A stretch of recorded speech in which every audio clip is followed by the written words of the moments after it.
The morning sun beat down mercilessly on Naval Special Warfare Training Center in Coronado, California.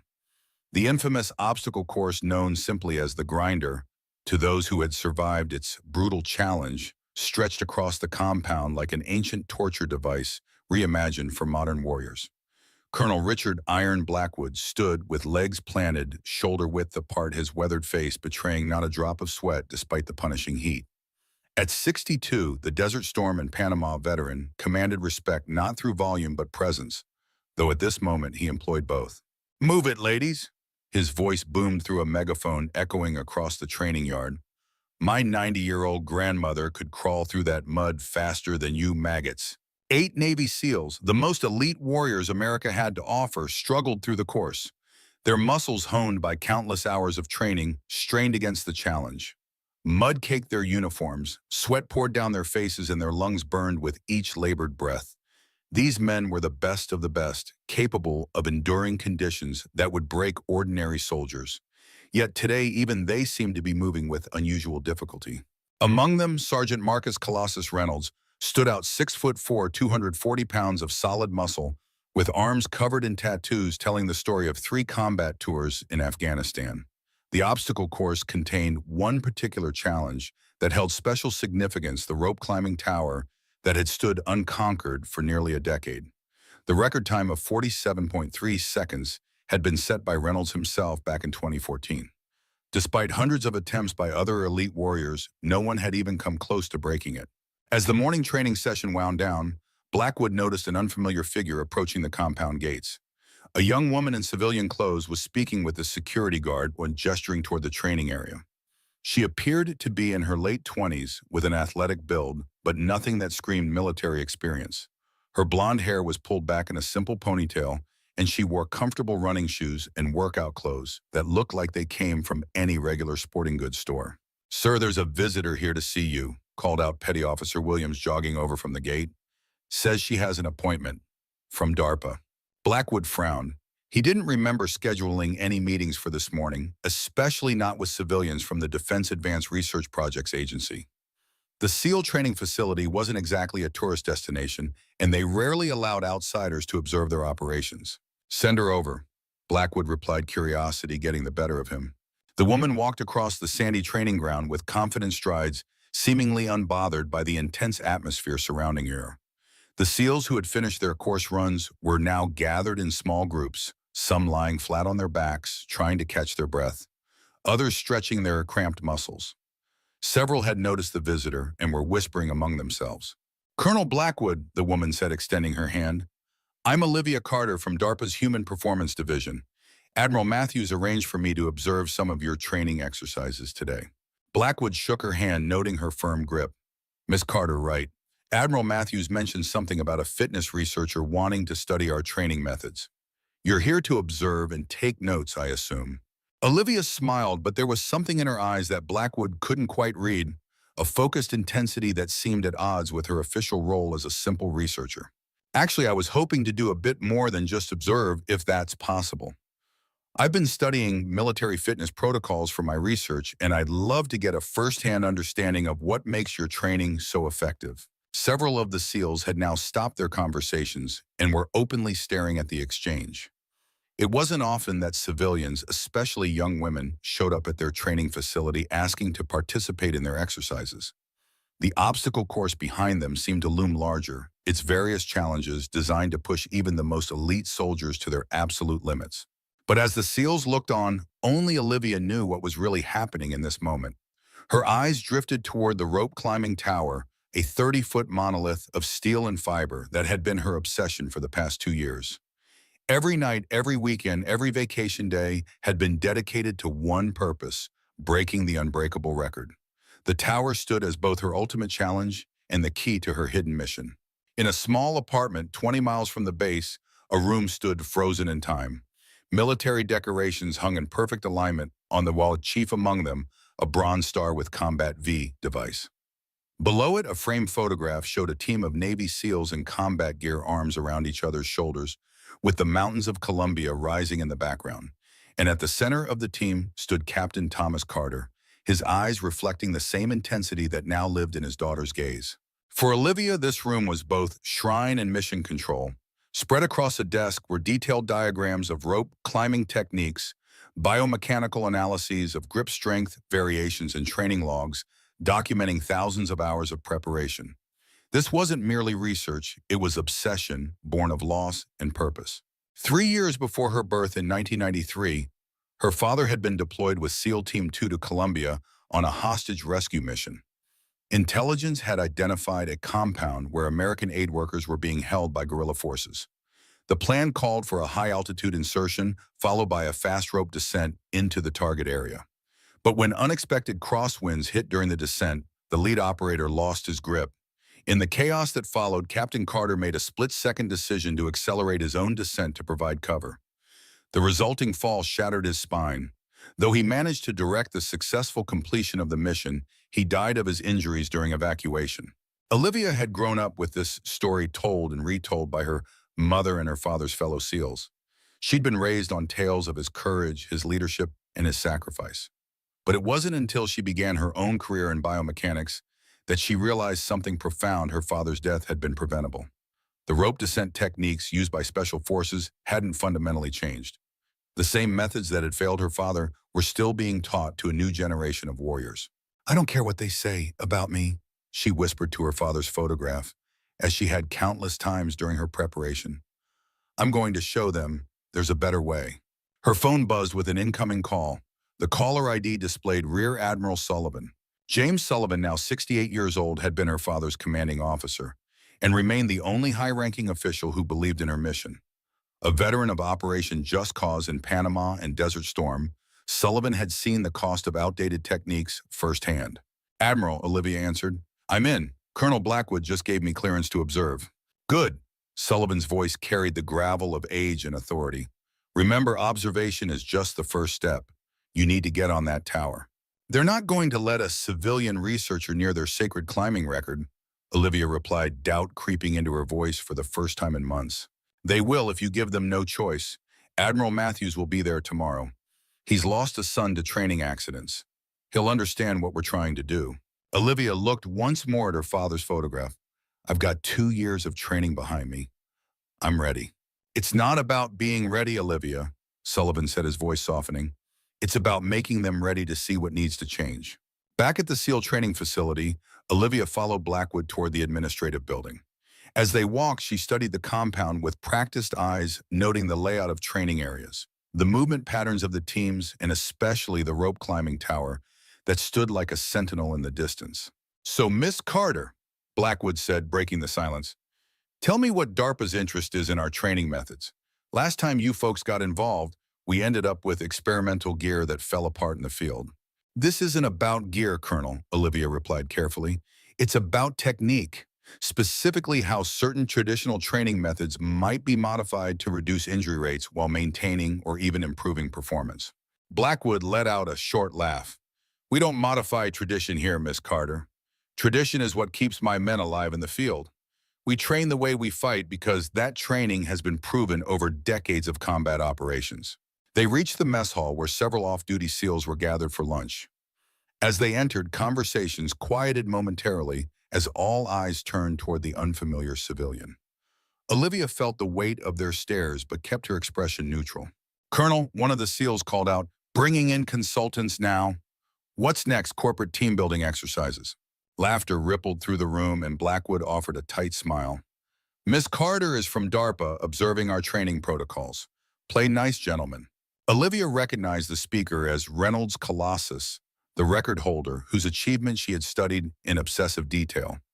Up close, he was even more imposing than in the videos she had analyzed. His forearms bore the thick calluses of a man who had spent thousands of hours on the rope tower. "DARPA, huh?" Reynolds said, sizing her up. "Let me guess you've got some fancy new algorithm that says we're all doing it wrong." "Not wrong," Olivia replied evenly. "Just not as efficiently as possible. There's always room for improvement." Reynolds exchanged glances with his teammates. "Our methods have been battle-tested across 3 continents, ma'am. With all due respect, what makes a laboratory researcher qualified to evaluate SEAL training?" Before Olivia could respond, Blackwood intervened. "Miss Carter is here at the request of Admiral Matthews. She'll observe today and compile her report. That's all." As they moved through the lunch line, Olivia could hear the SEAL's muttered comments. Another desk jockey who thinks she understands combat. These DARPA types couldn't last a day in buds. Waste of time. She had expected this resistance. It was part of military culture to be suspicious of outsiders, especially civilians claiming to have better ideas. But what they didn't understand, what they couldn't know, was that she wasn't just another government researcher. Every night for 2 years, she had climbed a replica of their tower built in an abandoned warehouse using her own savings. She had studied every aspect of rope climbing technique, from the traditional methods taught by the military to the innovations of competitive climbers, gymnasts, and even indigenous tribes who climb trees for harvesting. And she had a secret advantage before her career at DARPA. Olivia had been an Olympic-level gymnast whose career ended with a shoulder injury during qualifiers. That injury had led her to sports medicine, then to biomechanics, and finally to her current mission. Her body carried the muscle memory of thousands of hours on similar ropes, bars, and climbing apparatus training that predated her DARPA research by years. After lunch, Blackwood led her to the obstacle course area. If you're going to observe, might as well see the real thing. We've got a group running qualification times this afternoon. The real thing turned out to be a display of physical prowess that would break most professional athletes. 6 SEAL candidates navigated the grinder's brutal challenges, carrying heavy logs overhead, crawling under barbed wire through thick mud-scaling walls, with minimal handholds and traversing elevated rope bridges while carrying full gear loads. From her position beside Blackwood, Olivia watched with professional interest, occasionally making notes on a small tablet. Her focus wasn't on the spectacle, but on the biomechanics, joint angles, muscle engagement patterns, energy expenditure rates. She noticed inefficiencies that the instructors seemed to ignore, or even encourage unnecessary strain on lumbar vertebrae during log carries, suboptimal hand positioning during wall climbs, wasted energy in transitions between obstacles. "Impressive," she said when the last candidate finished the course, gasping for breath. "That's just the warm-up," Blackwood replied with undisguised pride. "The real training happens in the water. Cold, wet, and sandy, that's what makes a SEAL." Colonel, Olivia ventured carefully, "Would it be possible for me to try some of the basic obstacles? It would help me understand the physical demands more thoroughly." Blackwood looked at her as if she had suggested flying to the moon. "Miss Carter, these obstacles are designed for conditioned warriors. They're not for civilians, regardless of your fitness level." "I understand your concern," she persisted, "but I've been training specifically for this assessment. I'm willing to sign any necessary waivers." Before Blackwood could respond, Reynolds approached, having overheard their conversation. He looked at Olivia with a mixture of amusement and skepticism. "You know, Colonel," he said with a slight grin, "it might be educational for the boys to see how a civilian researcher handles our playground. Could be good for morale." The suggestion carried an unmistakable subtext. Watching her fail would reinforce their belief in the superiority of their methods. Several other SEALs had gathered nearby, their expressions suggesting they expected entertainment rather than enlightenment. Blackwood considered the request for a moment. "All right, Miss Carter. You can try the basic obstacle circuit, crawl, pit wall climb, and rope traverse. Nothing involving the tower, and you'll need to sign comprehensive waivers first." Olivia nodded, keeping her expression neutral despite the surge of excitement. This was her foot in the door, the first step toward the tower that had been her obsession. 20 minutes later, she stood at the starting line of the abbreviated course, having changed into fitness gear she had brought just in case. The SEALs gathered to watch, their expressions ranging from amusement to curiosity. "Standard rules," Blackwood announced. "Complete each obstacle in sequence. No skipping, no shortcuts. Safety spotters will be positioned at each station. If I say stop, you stop immediately." Olivia nodded, focusing her mind on the course ahead. This wasn't the challenge she had come for, but it was a necessary step. She needed to earn their respect before she could attempt the real test. "Begin on my mark," Blackwood said. 3, 2, 1, execute." Olivia exploded from the starting position, moving with a speed and purpose that immediately caught the SEALs off guard. She hit the mud crawl with perfect form, keeping her body low while using her elbows and knees to propel herself forward efficiently. Mud splattered across her face and clothes, but her movement never slowed. The SEAL's expression shifted from amusement to surprise as she cleared the first obstacle in near record time. Without pausing to celebrate, she attacked the wall climb using a technique that combined gymnastics principles with rock climbing efficiency. Her hands found optimal grip positions instinctively, and her legs generated upward thrust with minimal energy expenditure. "Where the hell did that come from?" Williams muttered to Reynolds as they watched her clear the wall faster than many of their qualified operators. The rope traverse presented the final challenge, a 30-foot horizontal rope suspended 15 feet above a water pit. Olivia mounted the platform and gripped the rope with practiced hands. Then in a display that left even the skeptical SEALs speechless, she executed a perfect inverted traverse, using her legs to clamp the rope while moving hand over hand with extraordinary speed. When her feet touched the platform on the opposite side, the timer showed a completion time that would have qualified her for advanced SEAL training. A moment of stunned silence fell over the group before scattered applause broke out among the more sportsmanlike operators. Blackwood's weathered face betrayed no emotion, but his eyes had narrowed in calculation. This was clearly no ordinary researcher. Reynolds approached her as she wiped mud from her arms. "That was unexpected," he admitted. "Where did you learn to move like that?" "Gymnastics background," Olivia replied, simply downplaying her Olympic-level training. "And I've been studying military movement patterns for years. Your techniques are effective, but they can be optimized." As she spoke, a Navy medical officer approached Dr. Rebecca Watson, the base physician responsible for monitoring SEAL health and performance. "Miss Carter," Dr. Watson said, "standard protocol requires a medical check after course completion. Would you mind stepping into the medical tent?"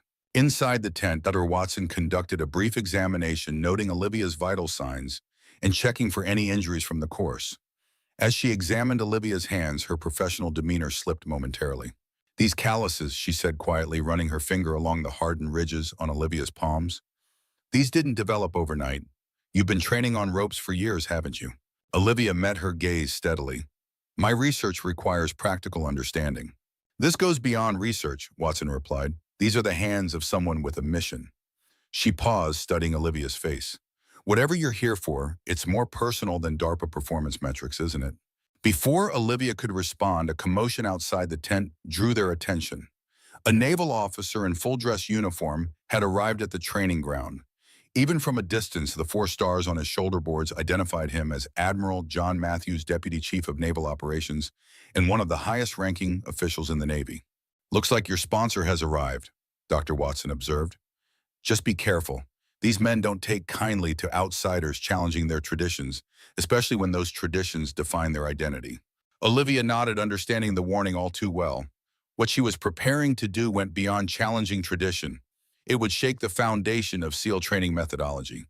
But as she thought of her father's photograph and the mission that had consumed her life, she knew there was no turning back.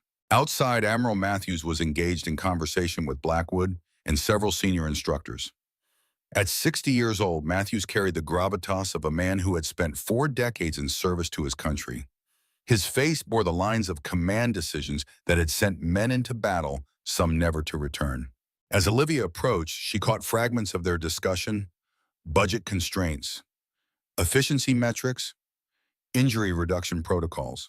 Matthews noticed her and nodded in recognition. "Miss Carter, I see you've already made an impression." He turned to Blackwood.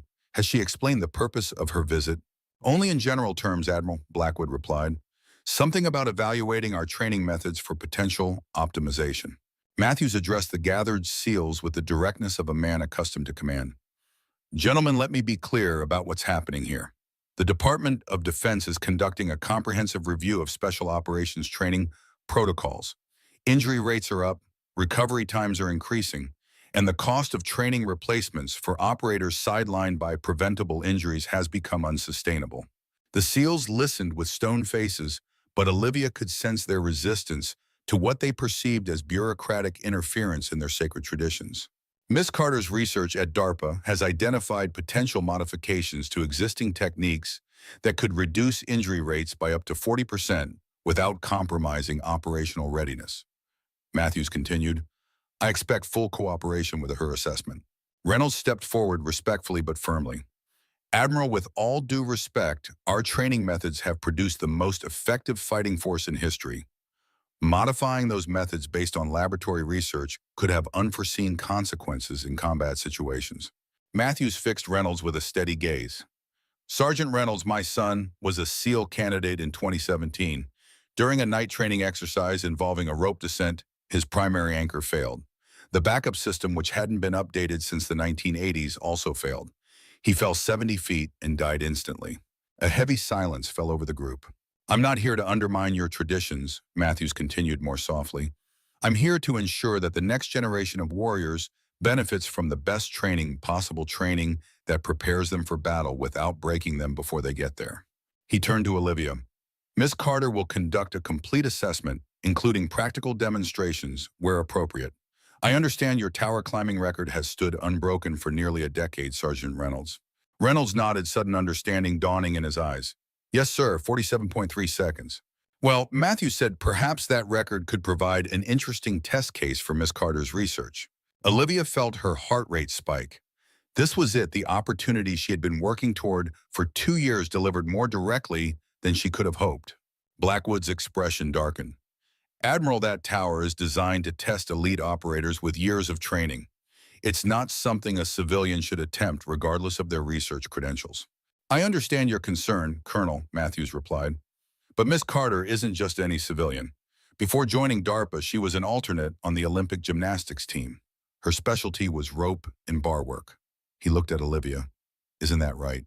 Olivia nodded, accepting the simplified version of her background that Sullivan had obviously shared with Matthews. It wasn't the full truth. Her Olympic dreams had ended with a shoulder injury during qualifiers, but it established sufficient credentials for her current purpose.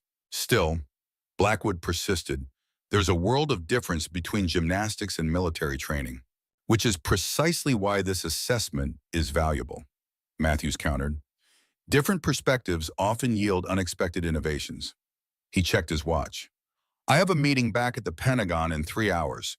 Let's reconvene tomorrow morning for a formal evaluation." As the Admiral departed, Reynolds approached Olivia with new interest. "So you're really going to try to break my record?"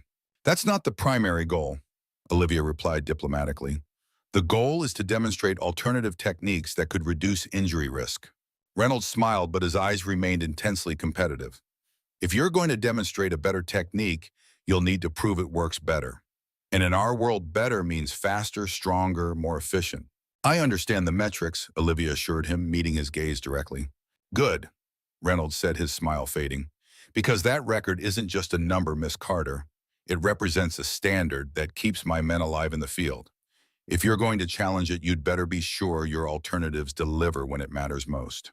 As Reynolds walked away, Blackwood approached. His initial skepticism had evolved into something more complex, a mixture of professional curiosity and protective concern. "I don't know what your real agenda is, Miss Carter," he said quietly, "but I've spent 30 years training men for the most dangerous missions on Earth. The methods we use aren't just traditions, they're proven survival techniques." "I understand, Colonel," Olivia replied, "and I respect the experience behind those methods, but respect doesn't mean we can't improve them." Blackwood studied her face, searching for something beyond her words. "Admiral Matthews clearly believes in your research, and your performance on the obstacle course was notable. But the tower is different. It's not just a physical challenge, it's a psychological one. Men have been broken by that tower." "I'm not asking for special treatment," Olivia said. "Just a fair chance to demonstrate what 2 years of research has revealed." 2 years, Blackwood repeated thoughtfully. "That's a long time to focus on rope climbing techniques." His eyes narrowed slightly, almost as if you had a personal stake in the outcome. Olivia maintained her composure, but internally she felt a moment of alarm. Blackwood was perceptive, more so than she had anticipated. Before she could formulate a response, Dr. Watson appeared beside them. "Colonel, I've completed Miss Carter's post-exercise evaluation.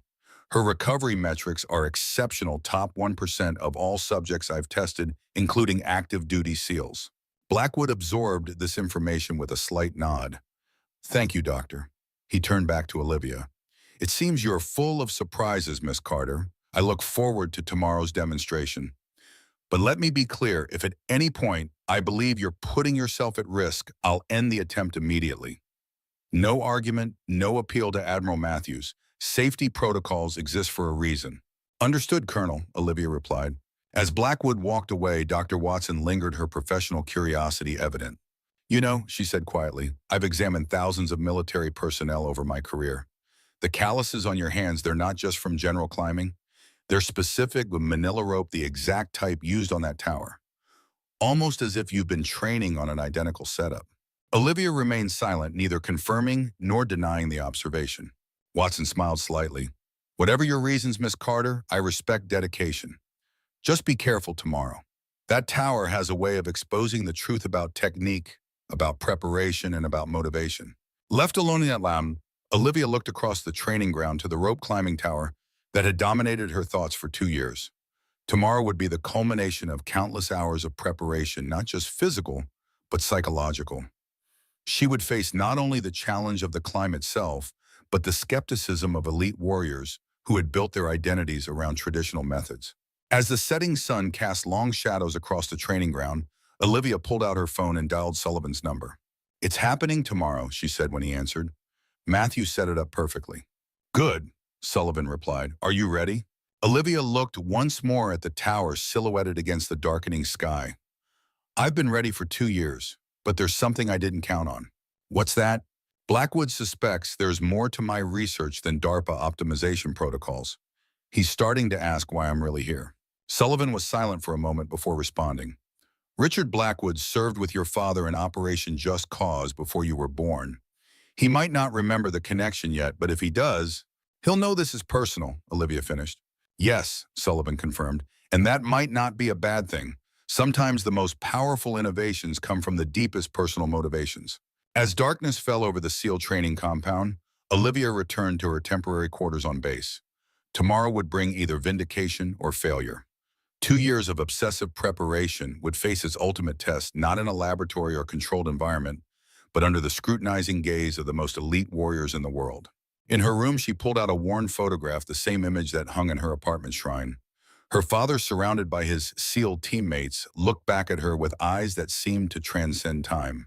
"Tomorrow," she whispered to the image, "tomorrow I'll show them there's a better way." The sun rose over Naval Special Warfare Training Center with the inevitability of Judgment Day.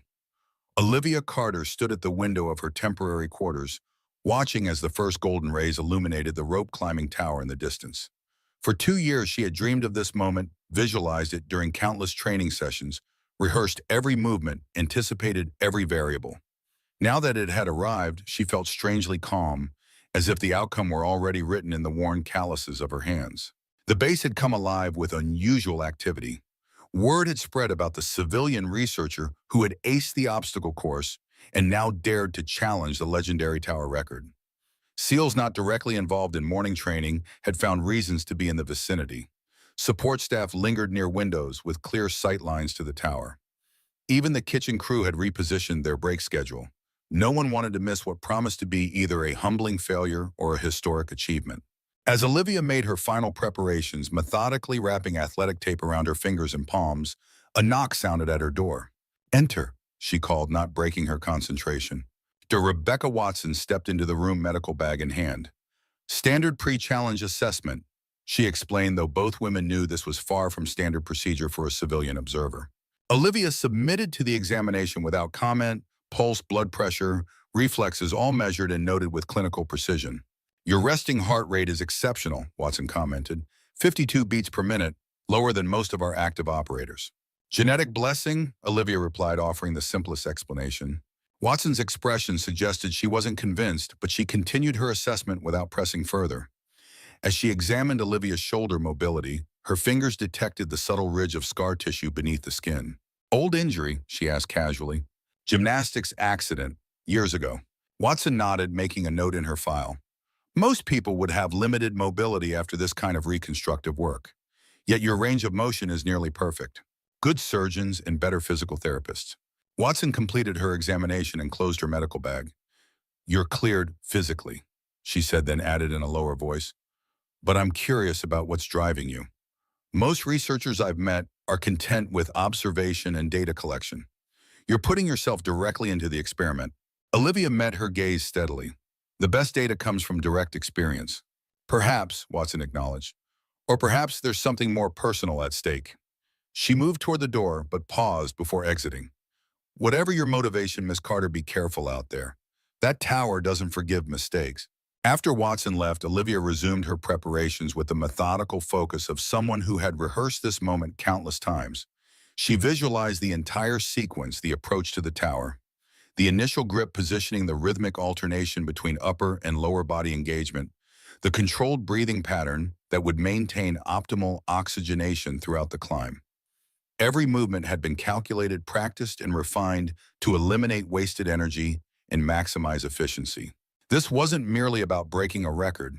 It was about proving a point that could save lives, that innovation built upon tradition could create something stronger than either alone. The techniques she had developed combined her father's old-school training with cutting-edge biomechanics. If successful, they might transform how special operators approached vertical mobility challenges, reducing injuries and improving operational capabilities. And perhaps, though she rarely admitted it, even to herself, it was also about honoring her father's legacy, completing in a sense the mission that had taken his life. A second knock interrupted her thoughts. This time it was Colonel Blackwood himself who entered without waiting for permission.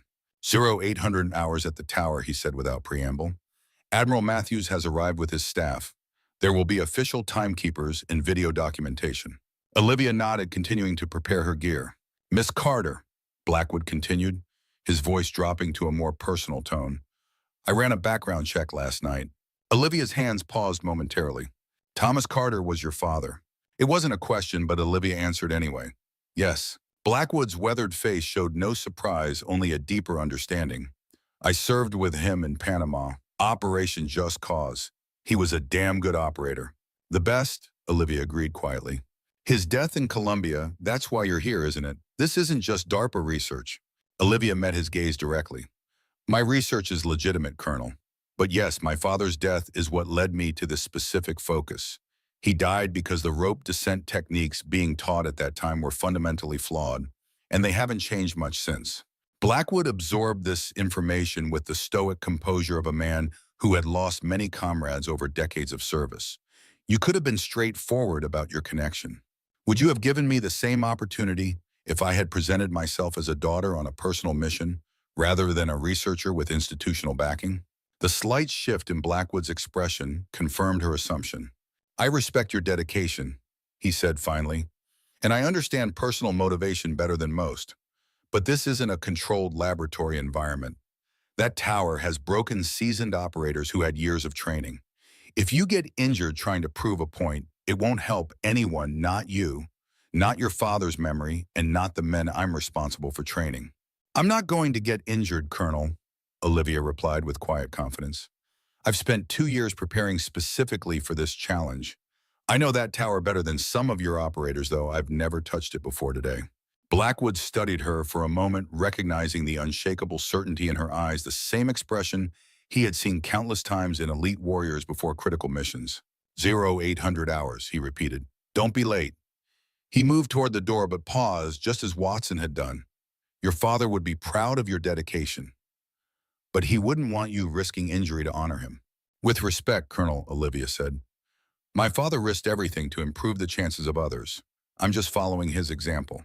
After Blackwood departed, Olivia finished her preparations and stepped outside into the morning sunlight.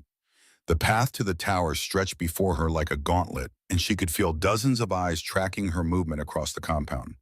Some gazes held skepticism, others curiosity, and a few, particularly from older personnel who might have served with her father, showed something approaching respect. At the base of the tower, a substantial crowd had gathered. Admiral Matthews stood in conversation with Blackwood and several other senior officers. Nearby, 3 enlisted men with official stopwatches waited beside a digital timing system that had been installed for the occasion. A video specialist adjusted a high-speed camera designed to capture every detail of the attempt. And there, standing slightly apart with his arms crossed over his massive chest, was Sergeant Marcus Colossus Reynolds.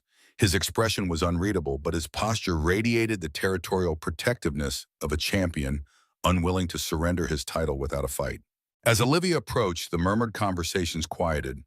She felt the weight of expectation and doubt pressing down like a physical force, but her steps never faltered. She had prepared, too thoroughly trained, too relentlessly to succumb to pressure now. Admiral Matthews stepped forward to meet her. Miss Carter, are you prepared for this demonstration? Yes, Admiral, she replied with the calm certainty that comes from absolute readiness. Matthews nodded, then addressed the assembled group. Gentlemen, we are here to witness an official assessment of alternative climbing techniques as part of DARPA's ongoing research into operational efficiency and injury prevention. Ms. Carter will attempt to demonstrate a modified approach to the tower climb, which will be timed and documented for comparative analysis. The formality of his introduction maintained the official pretense of a research demonstration rather than a direct challenge to a long-standing record. But everyone present understood the real stakes. Colonel Blackwood stepped forward. Standard safety protocols remain in effect. Medical personnel are standing by. If at any point I determine that safety is compromised, I will terminate the attempt immediately. Is that understood? Perfectly, Colonel, Olivia confirmed. Reynolds approached his massive frame, casting a shadow across the ground between them. The current record is 47.3 seconds, he said, his voice carrying to the entire assembly. That includes ascent, striking the bell at the top descent, and striking the ground bell to complete the circuit. Any questions about the procedure? None, Olivia replied, meeting his gaze steadily. Reynolds nodded, his expression softening slightly. Then good luck, Miss Carter. Whatever your reasons for being here, that tower demands respect from everyone who challenges it. As he stepped back, Olivia moved to the starting position. She took a moment to study the tower that had dominated her thoughts for 2 years, 30 feet of steel framework supporting a thick manila rope that hung with just enough give to make the climb challenging. The top bell gleamed in the morning sunlight, a symbolic summit that had remained unconquered by any time faster than Reynolds' benchmark. She removed her light warm-up jacket, revealing arms corded with lean muscle, the result of thousands of hours of specific training. Several observers exchanged glances, clearly reassessing their expectations based on her obviously athletic physique. "Challenger ready?" called one of the timekeepers. Olivia positioned herself at the base of the rope, hands poised to grip the thick fibers. "Ready?" "Timekeepers ready." 3 affirmations came in quick succession. "On my mark, 3, 2, 1, execute." Olivia's hands closed around the rope with practiced precision, and in that moment, 2 years of preparation crystallized into pure action. She exploded upward with a burst of speed that immediately caught the observers by surprise. Where most climbers relied primarily on upper body strength, Olivia employed a hybrid technique that engaged her entire body in a rhythmic, efficient sequence. Her legs wrapped around the rope in a modified S-wrap that she had adapted from traditional tree climbers in South America, creating points of contact that supported her weight while allowing her hands to reach higher. Each movement flowed seamlessly into the next, creating a continuous upward momentum that seemed almost effortless despite the intense physical demands. "Jesus," muttered one of the younger SEALs. "She's flying up that thing." 20 feet up, Olivia maintained her pace with no sign of fatigue. The technique she employed was visibly different from the power-based approach used by most military climbers. Where they muscled their way up through brute strength, she ascended with a biomechanical efficiency that minimized energy expenditure while maximizing speed. As she approached the top, the crowd fell silent, collectively holding their breath. Her hand reached out and struck the bell with authority, the clear tone ringing out across the compound like a victory announcement. But the record attempt wasn't complete until she returned to the ground. Without pausing to celebrate reaching the summit, Olivia immediately began her descent, employing a rapid rappelling technique that was perhaps the most innovative aspect of her approach. Using her legs to control her downward speed, while her hands provided just enough friction for safety, she descended at a controlled rate that seemed to defy both gravity and caution. Her feet touched the ground, and in one fluid motion she struck the completion bell. The sound marked the official end of the attempt, and all eyes turned to the timekeepers. The first timekeeper looked at his stopwatch, then up at Colonel Blackwood with an expression of disbelief. 45.9 seconds, sir." The second confirmed 45.9 seconds.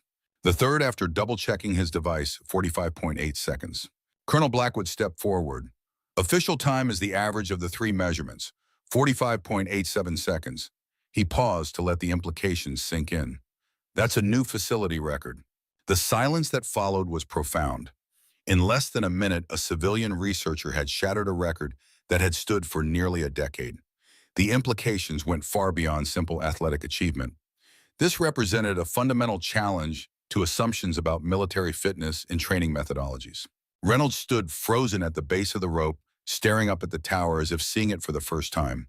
His record, his pride, his legacy, all had just been erased by someone who wasn't even supposed to be capable of climbing the tower at all. Olivia stood quietly beside the rope, her heart pounding but her expression calm. She had done exactly what she had trained for 2 years to accomplish. But now she had to face the consequences of her success. The crowd of SEALs remained silent, processing what they had just witnessed. Some were looking at Olivia with new respect, others with suspicion, and a few with something approaching awe. Finally, Reynolds broke the silence. "I want to see that again," he said, his voice carrying the unmistakable edge of a champion who had just lost his title. It wasn't a request, it was a declaration of intent. Colonel Blackwood stepped forward. "Reynolds, let's take a moment to—" "No, sir!" Reynolds interrupted, his eyes never leaving the tower. 10 years I've held that record. 10 years of guys trying to beat my time and failing. And now someone breaks it on their first official attempt. I need to understand what just happened here." Olivia recognized the mixture of respect and confusion in Reynolds' expression. This wasn't about ego or wounded pride. It was about a professional warrior trying to comprehend how someone outside his elite community had achieved something he had considered impossible. "I respect your desire to respond, Sergeant," Olivia said quietly, "but perhaps we should discuss what just happened before anyone attempts another climb." Dr. Watson stepped forward, medical bag in hand. "I agree, Miss Carter, I need to examine you immediately. That was an extraordinary physical effort, and I want to ensure you haven't sustained any injuries." As Watson began her post-climb evaluation, the crowd gradually dispersed, though many remained nearby, talking in hushed tones about what they had witnessed. Olivia could hear fragments of their conversation, speculation about her background, theories about her training methods, and debates about the implications for SEAL training protocols. "Heart rate elevated but returning to normal range," Watson reported professionally. "Blood pressure good. Your hands show some additional wear from the climb, but no serious damage." She paused in her examination, lowering her voice. "That technique, I've never seen anything like it. The way you used your legs to support your weight while climbing, it's revolutionary." "It's actually based on traditional methods," Olivia explained. "Indigenous climbers in South America have been using similar techniques for centuries. I just adapted it for this specific challenge." Watson finished her examination and gave Olivia medical clearance. As the doctor walked away, Admiral Matthews approached with Colonel Blackwood and Reynolds. "Impressive demonstration, Miss Carter." Matthews said, his tone balanced between professional approval and personal satisfaction. "I believe this validates the potential value of your research." "Thank you, Admiral," Olivia replied.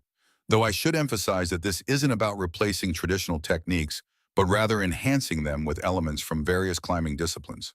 Reynolds stepped forward, his initial shock now replaced by intense curiosity. "How long have you been training specifically for this?" The directness of the question caught Olivia off guard. She had prepared for skepticism, resistance, even dismissal, but not for genuine interest from the man whose record she had just broken. 2 years, she admitted, every day. Reynolds' eyebrows rose slightly. 2 years focused on one specific challenge that goes beyond research methodology. Sergeant Blackwood interjected, "Miss Carter has a personal connection to this research that explains her dedication. Her father was Captain Thomas Carter." Recognition flashed across Reynolds' face. Thomas Carter, the SEAL who died during the Columbia hostage rescue. His expression shifted as connections formed in his mind. "That was a rope descent failure." "Yes," Olivia confirmed simply. The atmosphere changed perceptibly as this information spread through the remaining observers. What had seemed like an outsider's challenge to their traditions suddenly took on the dimension of a daughter's mission to honor her father and potentially save future operators from a similar fate. Reynolds studied her with new understanding. "Your father's techniques saved a lot of lives. I trained under men who served with him." "His techniques were good," Olivia acknowledged, "but they weren't perfect. And they haven't evolved significantly since his time. That's what my research addresses, building on traditional approaches to make them safer and more efficient." Before Reynolds could respond, a new figure approached from the administrative building, a man in his late 60s wearing the uniform of a rear admiral. His weathered face and measured gait spoke of decades of service, but it was his eyes that commanded attention, sharp with intelligence and purpose. "Admiral Sullivan," Matthews greeted him with evident surprise. "I didn't realize you were on base today." "Last-minute decision," Sullivan replied, his voice carrying the gravitas of command despite his retirement status. "Couldn't miss this particular demonstration." His gaze shifted to Olivia, a hint of pride visible beneath his professional demeanor. "Well done, Miss Carter. Your father would have appreciated the elegance of your solution." Olivia nodded, maintaining her composure despite the surge of emotion that accompanied Sullivan's presence. He had been her father's commanding officer, her mentor, and the only high-ranking official who had supported her mission from the beginning. "You knew about this, Jim," Blackwood asked the informal address, revealing a long-standing relationship. "I've been advising Miss Carter on her research for over a year," Sullivan confirmed. "Her approach combines the best aspects of traditional SEAL techniques with innovations from civilian climbing disciplines. It's exactly the kind of evolution we need." Reynolds, still processing the implications of what he had witnessed, addressed Sullivan directly. "With respect, Admiral, if these techniques are so revolutionary, why bring them through a DARPA researcher? Why not through the standard Warcom development channels?" Sullivan's expression hardened slightly. "Because I've spent the last 5 years trying to get Warcom to update their vertical mobility protocols with no success. Sometimes the system needs a shock to break through institutional inertia." An uncomfortable silence followed this frank assessment. Every SEAL present understood the delicate balance between tradition and innovation and the tendency of military organizations to resist change until forced by necessity. Olivia recognized that they had reached a critical juncture. Her demonstration had succeeded beyond expectations, but technical achievement alone wouldn't drive institutional change. She needed to bridge the gap between her innovation and the traditions that define SEAL identity. "Sergeant Reynolds," she said, drawing his attention, "the technique I demonstrated isn't meant to replace what you've perfected over years of service. It's an integration of your approach with elements from other disciplines. The strength and power that made you the record holder are still essential components." Reynolds considered her words, his expression thoughtful. "You said you've been training for 2 years, where the exact setup of this tower isn't replicated anywhere outside military facilities." "I built one," Olivia replied simply, "in an abandoned warehouse using my own funds. Same dimensions, same rope type, same bell configuration." This revelation drew surprised looks from several observers. The level of dedication required to construct a full-scale replica and train on it daily for years went far beyond normal research protocols. Reynolds shook his head, a reluctant smile breaking through his serious demeanor. "That's the kind of obsessive commitment I can respect." The smile faded as he turned to face the tower again. "But records are made to be broken. I want a chance to apply what I just saw to my own technique." Admiral Matthews, recognizing the potential value in this development, stepped forward. "A comparative assessment would provide valuable data. Colonel Blackwood, can we arrange for Sergeant Reynolds to make an official attempt tomorrow morning? That would give him time to incorporate any insights from today's demonstration." Blackwood nodded, seeing the wisdom in allowing his top operator to respond to the challenge in a structured manner. 0800 hours tomorrow. Same protocols, same documentation." As the group dispersed to return to their regular duties, Olivia found herself momentarily alone with Sullivan. The older man's expression softened from military formality to something more personal. "You did it, Olivia," he said quietly. "You showed them exactly what your father believed, that even the best techniques can be improved with the right perspective." "It's just the first step," Olivia replied. "Showing them is different from changing institutional practice." "True enough," Sullivan acknowledged. "But you've created an opening that wasn't there before. These men respect performance above all else. By breaking that record, you've earned the right to be heard." Olivia glanced across the compound, where Reynolds was already studying the tower with renewed intensity, clearly planning his approach for tomorrow's attempt. "He's going to break my record," she predicted. "He has the raw strength, and now he's seen the technique." Sullivan followed her gaze. "Probably, but that's part of the process, isn't it? You show the way they adapt and everyone gets better. That's how real change happens in the military, not by replacing tradition, but by enhancing it." Throughout the remainder of the day, Olivia observed a subtle shift in how the base personnel interacted with her. The initial skepticism had given way to a cautious respect. Junior operators who had previously avoided eye contact now nodded in acknowledgement as she passed. Senior instructors who had dismissed her as a civilian interloper now watched her with evaluative interest. In the afternoon, she was invited to observe advanced training exercises that would normally have been closed to outside observers. The invitation came through Dr. Watson, who had become an unexpected ally. "They're curious about your perspective now," Watson explained as they walked toward the training area. "You've earned that much with today's performance." The advanced exercises involve simulated hostage rescue scenarios, with operators practicing rapid deployment from helicopters using various descent techniques. Olivia watched with professional interest, noting the similarities between current methods and those that had been used during her father's fatal mission. They're still using the same basic approach, she observed quietly to Watson. The equipment has been upgraded, but the fundamental technique hasn't changed in 20 years. Change comes slowly in military medicine too, Watson replied. I've been advocating for updated protocols on treating suspension trauma for 5 years with minimal progress. Suspension trauma was a contributing factor in my father's death, Olivia noted. The medical team wasn't properly trained to recognize the symptoms after he was stabilized from the fall. Watson nodded. I've read the case file. It's now used as a teaching example in special operations medical training, but the preventative protocols haven't been fully implemented. Their conversation was interrupted by the arrival of Reynolds, who had apparently been looking for Olivia throughout the compound. Miss Carter, he called, approaching with purposeful strides. I've been reviewing the video footage of your climb.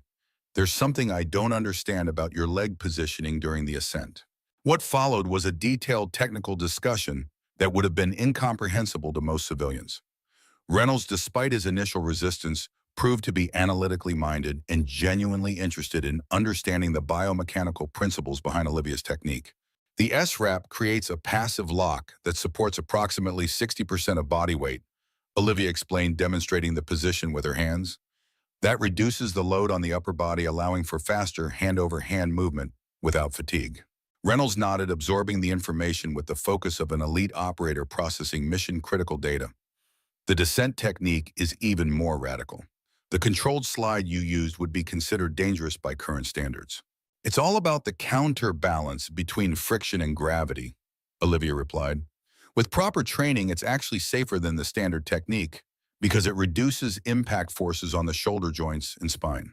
Their discussion attracted attention from other operators who gradually joined the impromptu seminar. What had begun as a one-on-one technical exchange evolved into something resembling a masterclass, with Olivia fielding questions about application training, methodology, and safety protocols. Colonel Blackwood observed from a distance, his expression thoughtful. The scene before him represented a rare moment in military evolution, the point where outside innovation met internal expertise to create something potentially transformative. As evening approached, the base began preparations for the next day's comparative demonstration. Word had spread beyond the immediate compound, and requests to observe had come in from other special operations units. What had started as a simple research demonstration had evolved into a significant event in special operations training development. Olivia returned to her quarters after dinner to find a small package outside her door. Inside was a weathered leather case containing a set of climbing gloves, clearly old but meticulously maintained. A handwritten note accompanied them. These belonged to your father. He'd want you to have them for tomorrow. Sullivan. The gloves bore the marks of extensive use-worn spots that had been carefully repaired, stains that told stories of missions across distant landscapes, and a small bloodstain near the right wrist that she suspected might be from her father's final mission. Holding these tangible connections to her father, Olivia felt the weight of her mission with renewed clarity. This wasn't just about breaking records or proving techniques. It was about ensuring that his sacrifice led to meaningful improvements for those who followed in his footsteps. Her phone buzzed with an incoming message from an unknown number. The record won't stand, but the technique will. That's what matters. Reynolds. The message confirmed what she had already anticipated, that Reynolds would adapt and improve upon what she had demonstrated. And that was exactly as it should be. Innovation wasn't about personal achievement, but about pushing the boundaries of what was possible for everyone. As night fell over the compound, Olivia prepared her equipment for the next day's demonstration.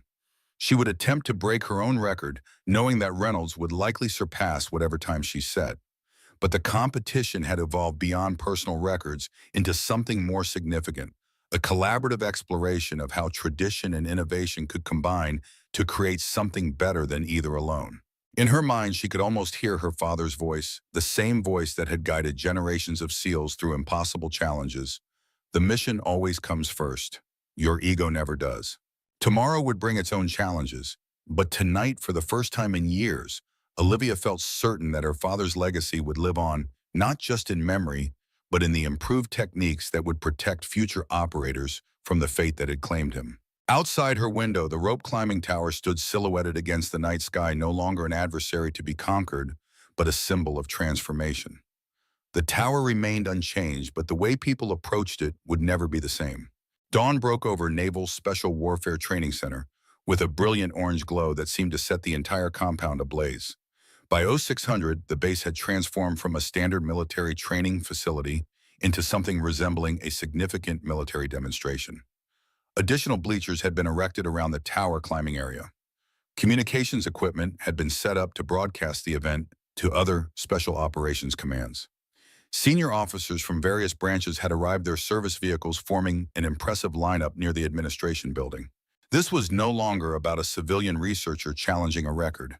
It had become a watershed moment in special operations training methodology, a public testing ground for the integration of tradition and innovation. Olivia Carter stood at her window watching the activity with a mixture of satisfaction and apprehension. She had achieved her primary objective yesterday, demonstrating that alternative techniques could improve performance on a benchmark physical challenge. But today would determine whether her innovation would be adopted or rejected by the community it was designed to serve. Her phone buzzed with a message from Sullivan. "Remember, it's not about who holds the record, it's about changing the system." She replied with a simple acknowledgement, then returned to her preparations. Today she would use her father's gloves not for sentimental reasons, though the connection meant a great deal to her, but because the worn leather had been shaped by years of practical experience on similar ropes. They carried wisdom in their very fibers. At precisely 0745, Colonel Blackwood arrived to escort her to the testing area. The seasoned officer seemed different this morning, his customary stoicism tempered with something approaching respect. "Big crowd out there," he commented as they walked. Word spread faster than a wildfire in August. "I didn't anticipate this level of attention," Olivia admitted. "That's the thing about challenging traditions in the military," Blackwood replied. "Everyone ignores you until suddenly everyone's watching. The men who've spent their careers developing these techniques want to see if you've actually found a better way.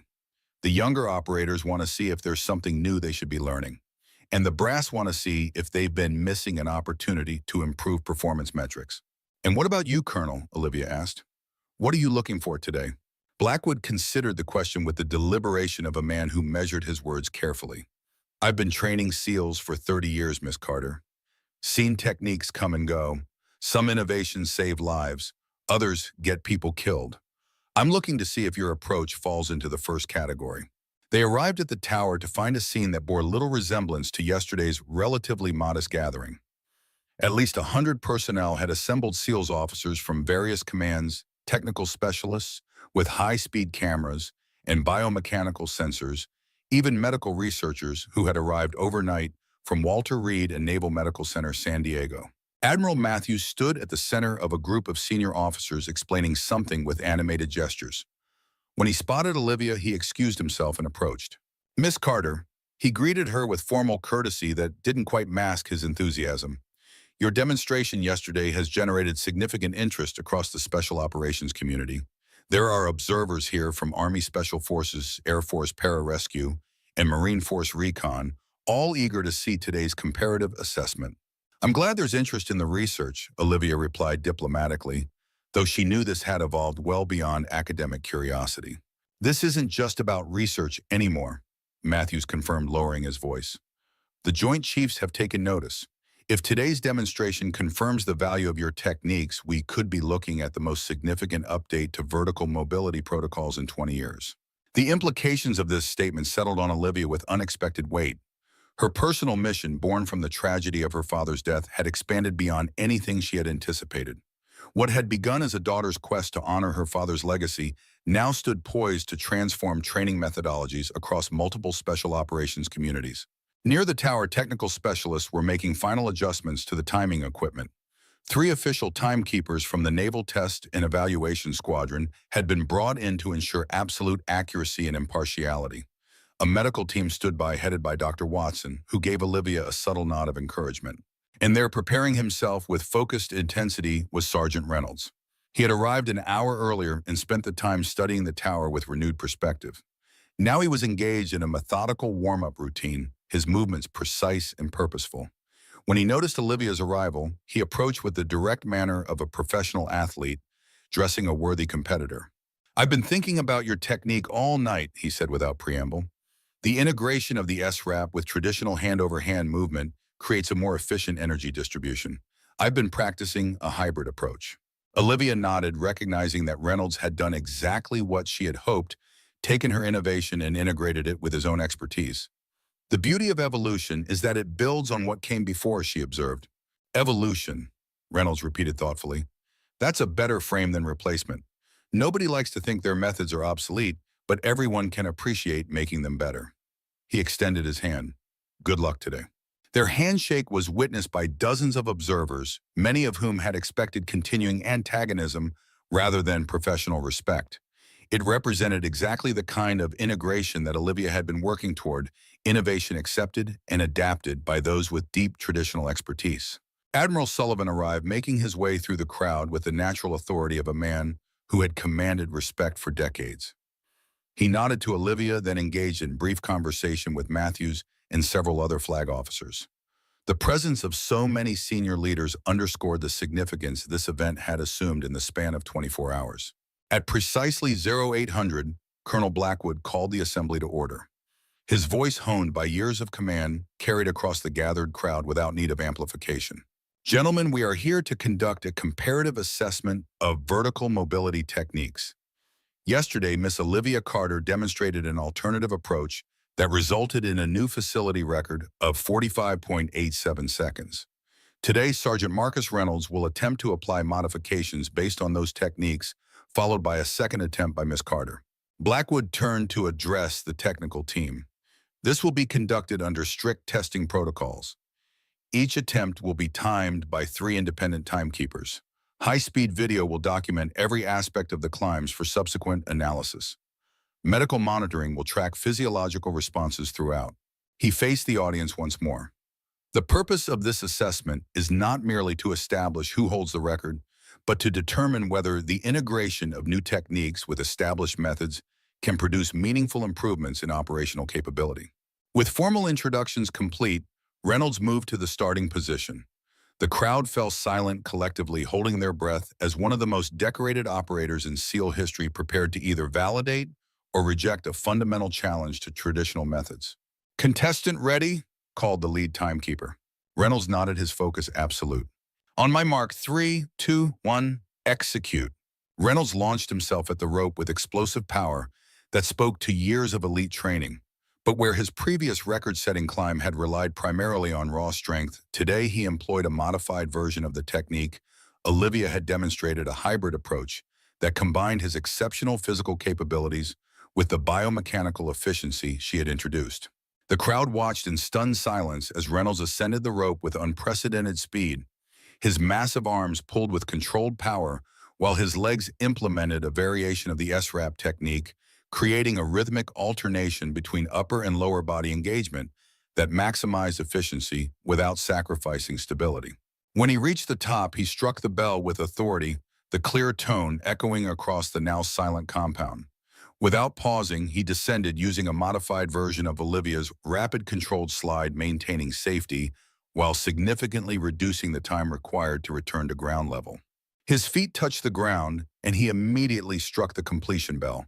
All eyes turned to the timekeepers, who checked their devices with professional precision. 44.2 seconds, announced the lead timekeeper. A murmur ran through the crowd. Reynolds had not only reclaimed his record, but had improved upon Olivia's time by a significant margin, demonstrating that the integration of her innovative techniques with his traditional expertise created something superior to either approach in isolation. Reynolds turned to Olivia, his expression reflecting not triumph but confirmation. "The technique works," he said simply. "It's more efficient and puts less strain on the shoulders and lower back." This professional assessment, coming from an elite operator with a decade of experience, carried more weight than any academic research paper or institutional endorsement. It was the kind of validation that could drive real change in military training protocols. Olivia nodded, acknowledging both his achievement and his insight. She had expected this outcome, had in fact calculated that Reynolds' superior strength combined with her techniques would produce exactly this result. His success wasn't a defeat of her approach, but its ultimate validation. Colonel Blackwood stepping forward. Record noted, 44.2 seconds. He turned to Olivia. "Miss Carter, are you prepared for your attempt?" "Yes, Colonel," she replied, moving toward the starting position. As she prepared herself, Olivia was conscious of the hundreds of eyes tracking her every movement. Yesterday, she had been an outsider, challenging tradition. Today, she was a proven innovator demonstrating the continued evolution of her approach. The difference in how she was perceived was palpable. Respect had replaced skepticism. Professional curiosity had supplanted defensive resistance. She positioned herself at the base of the rope, her father's gloves providing both practical grip and symbolic connection to the legacy she sought to honor. In these final moments before her attempt, Olivia experienced a clarity of purpose that transcended personal achievement. This wasn't about breaking Reynolds' new record. It was about showing the full potential of the methodologies she had developed, proving that they could be further refined for even greater efficiency. "Contestant ready?" called the timekeeper. Olivia nodded, her focus absolute. "On my mark, 3, 2, 1, execute." Olivia exploded upward with a burst of controlled energy, implementing an even more refined version of her technique. Where yesterday's climb had been a demonstration of a new approach to today's attempt, incorporated insights gained from watching Reynolds' adaptation of her methods. It was evolution in real time, each climber learning from and building upon the other's expertise. Her ascent combined the rhythmic efficiency of her original technique with subtle adjustments that increased stability without sacrificing speed. Each movement flowed seamlessly into the next, creating an impression not of frantic haste, but of optimized precision. As she approached the top of the tower, the crowd's silence deepened. Those with technical expertise in climbing recognized that they were witnessing something revolutionary, not merely an athletic achievement, but a fundamental reconceptualization of vertical mobility techniques. Olivia struck the top bell with precision, then immediately transitioned to her descent phase. Here she implemented her most significant innovation, a controlled slide that maintained perfect balance between gravity and friction, allowing for rapid descent without sacrificing safety. Her feet touched the ground, and she struck the completion bell with the same controlled precision that had characterized her entire climb. The sound echoed across the compound, marking the completion of her demonstration. The lead timekeeper checked his device, then looked up with an expression of professional amazement. 43.8 seconds. The crowd erupted in a mixture of exclamations and applause. In the span of 24 hours, a record that had stood unchallenged for a decade had been broken 3 times each improvement, demonstrating the power of integrating innovation with tradition. Admiral Matthews stepped forward, his expression reflecting both professional satisfaction and personal vindication. "Ladies and gentlemen, what we have witnessed here represents more than athletic achievement. It demonstrates the fundamental principle that has made our special operations forces the best in the world, the capacity to evolve while honoring tradition." As the implications of the demonstration rippled through the assembled observers, Reynolds approached Olivia with genuine respect. "Looks like the student became the teacher," he said with a slight smile, "and the teacher became the student again." "That's how progress should work," Olivia replied. "Not replacement, but continuous evolution." Colonel Blackwood joined them, his initial skepticism now replaced by thoughtful consideration. "Both of you just demonstrated something I've been trying to teach for years, that excellence comes not from rigid adherence to tradition, nor from uncritical adoption of innovation, but from the integration of both." The formal demonstration concluded, but its impact was just beginning. Throughout the day, Olivia found herself engaged in detailed discussions with operators and training specialists from multiple services. The questions were no longer about whether her techniques were valid, but how they could be adapted for various operational contexts. In the afternoon, Admiral Matthews convened a formal briefing in the base conference center. Senior officers from all special operations branches had attended, along with technical specialists and training developers. The agenda was straightforward, implementing the Carter-Reynolds integrated climbing system across special operations training programs. "Preliminary analysis confirms what we observed this morning," Matthews announced to the assembled group. "The integrated technique reduces shoulder and spinal compression by approximately 30%, while increasing speed and efficiency. More importantly, the fundamental principles can be adapted for various operational contexts, from shipboard deployments to urban environments." Sullivan, seated beside Olivia, leaned over to whisper, "5 years I've been pushing for these changes. Nothing happened. One dramatic demonstration, and suddenly it's the highest priority in SOCOM." Olivia smiled slightly. "Sometimes you need to break a record to break through institutional inertia." "Your father understood that," Sullivan replied. He wasn't just a by-the-book operator. He was always looking for better ways, even when it meant challenging tradition. The briefing continued with technical presentations, implementation timelines, and resource requirements. What might normally have been a contentious debate over changing established protocols instead became a collaborative planning session. The dramatic demonstration had created momentum that overcame institutional resistance. As evening approached, a small ceremony was arranged at the base memorial garden. Admiral Matthews had ordered a new plaque to be installed honoring Captain Thomas Carter's contributions to special operations techniques and acknowledging the continued evolution of his methodologies by his daughter. The ceremony was simple but profound, attended by Sullivan Blackwood Reynolds and a select group of senior operators who had served with Carter. Olivia stood before the memorial, her composure maintained through the discipline of someone who had channeled grief into purposeful action. Captain Carter exemplified the integration of the tradition and innovation, Matthews said during his brief remarks. He honored the methods that came before him while constantly seeking improvement. Today we recognize not only his service and sacrifice, but the continuing impact of his approach through the work of his daughter. The plaque was unveiled, a simple bronze rectangle bearing Thomas Carter's name, service dates, and a brief acknowledgement of his contributions to special operations training methodologies. Below his information was an additional line, Carter Reynolds Integrated Climbing System established 2024. After the ceremony, Reynolds approached Olivia with a small package. "I thought you might want this," he said, handing it to her. Inside was a sealed Trident insignia, the specialized warfare pin awarded only to qualified Navy SEALs. "This was recovered from your father's uniform after the Columbia mission," Reynolds explained. "It's been in the team room all these years. We thought it should be returned to his family." Olivia accepted the trident with carefully controlled emotion. "Thank you. This means more than I can express." Reynolds nodded, understanding that some meanings transcended words. "Your father's techniques saved a lot of lives over the years. Your improvements will save many more. That's a legacy worth honoring." The following morning, Olivia met with Matthew Sullivan and Blackwood to discuss the formal implementation of the new methodologies. What had begun as a personal mission had transformed into a comprehensive training initiative that would affect special operations across all services. "We've established a joint working group to develop standardized protocols," Matthews explained. "Technical specialists from DARPA will work directly with training officers from each service to ensure proper adaptation for specific operational requirements. And we'd like you to lead the technical development team," Sullivan added, watching Olivia carefully for her reaction. The offer represented a significant evolution in her role from outside challenger to insider change agent. It would mean extending her involvement beyond her original timeline, committing to long-term engagement with the military training establishment.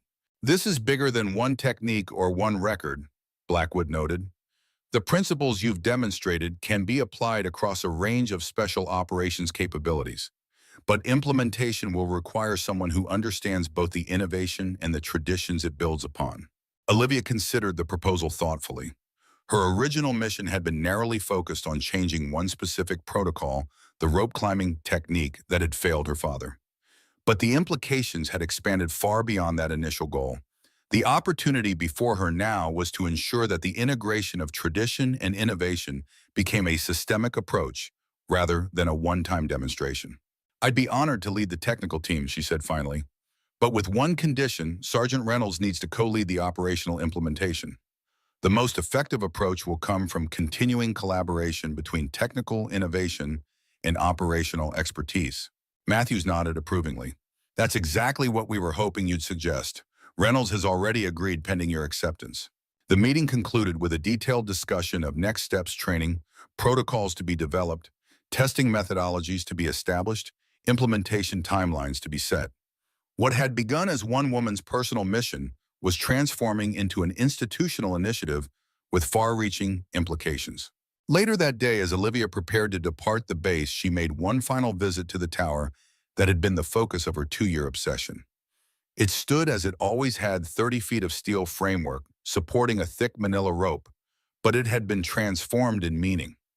What had once represented an insurmountable barrier now symbolized the possibility of transformation. Reynolds found her there, his own expression reflective. "They're already calling it the Carter Reynolds Tower," he said, gesturing toward the structure. "Seems fitting," Olivia replied. It represents the integration of your traditional expertise with my innovations. Your father would be proud, Reynolds observed, not just of what you accomplished, but how you accomplished it. You didn't try to tear down what came before. You built upon it. That's how real progress happens. They stood in companionable silence, each contemplating the path that had brought them to this moment of shared achievement. Finally, Reynolds spoke again, his voice carrying the weight of genuine respect. Some of the younger operators were asking if you'd be willing to demonstrate the technique again before you leave. They're eager to learn directly from the source. Olivia smiled, recognizing the significance of this request. It represented the ultimate acceptance, operators asking to learn from someone outside their traditional community. I'd be happy to show them what I know, and perhaps they can show me a few things as well. That's how it should work, Reynolds agreed. Continuous learning in both directions. 1 year later, Olivia stood on the observation deck of the Naval Special Warfare Training Center, watching a class of SEAL candidates navigate the obstacle course. The training program had evolved significantly in the months following her demonstration. The Carter-Reynolds integrated climbing system had been fully implemented not only for the tower climb, but for all vertical mobility training across Special Operations Commands. Beside her stood Colonel Blackwood, now approaching retirement after 30 years of service. Injury rates are down 32%, he noted, reviewing the latest performance metrics. Completion rates up 17%, and the techniques have been successfully employed in 3 real-world operations. That's the validation that matters, Olivia replied. Not records or demonstrations, but practical application in the field. Below them, a young operator completed the tower climb using the integrated technique, achieving a time that would have been considered impossible under the old methodology. It wasn't a record-breaking performance. Both Reynolds and Olivia had been surpassed by newer climbers who had grown up with the integrated approach, but it represented something more important, the normalization of innovation within tradition. Admiral Sullivan joined them, moving more slowly now, but still carrying himself with the unmistakable bearing of a lifelong commander. The Joint Chiefs have approved the expanded implementation program, he announced.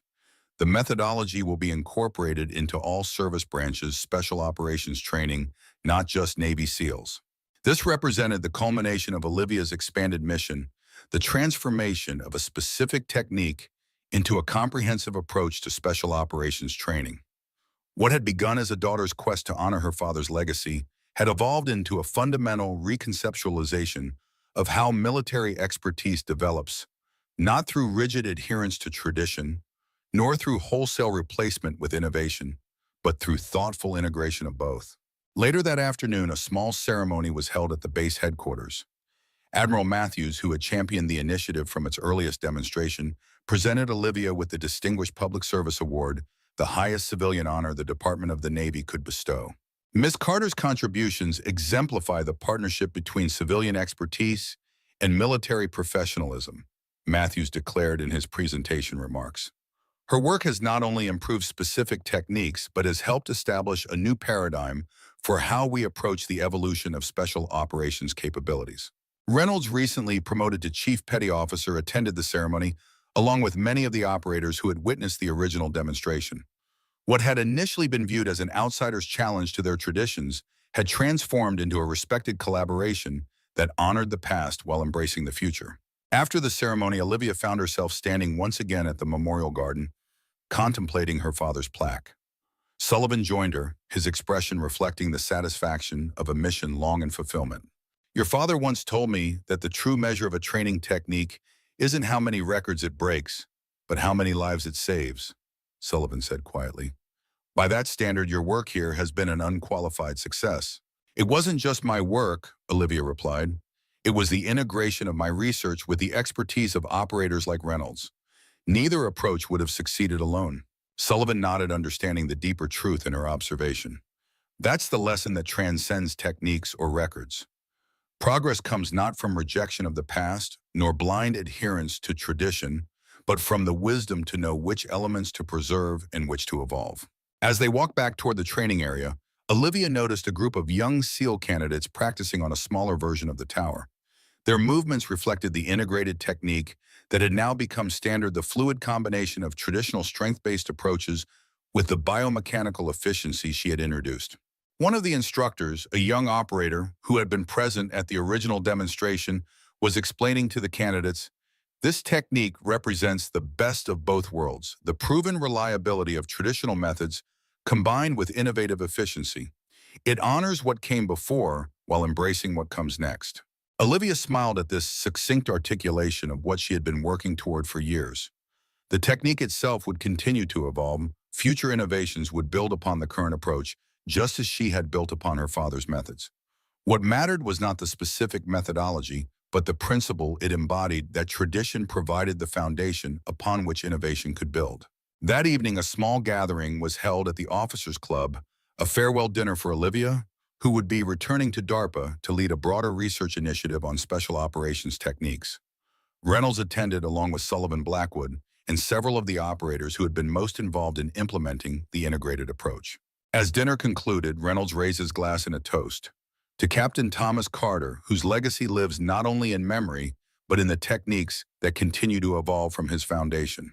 And to his daughter, Sullivan added, who honored that legacy not by preserving it unchanged, but by building upon it as he would have wanted.